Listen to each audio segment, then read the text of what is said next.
இன்னுமே வேணாமே உன்னை விட எனக்கு உள்ளது எல்லாமே உன்னிடத்தில் இருக்கு.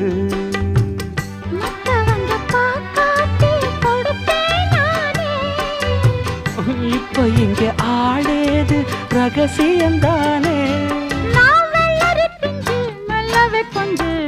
காத்திருக்கேன் கதவை திறந்து உள்ளுக்கு வாடி.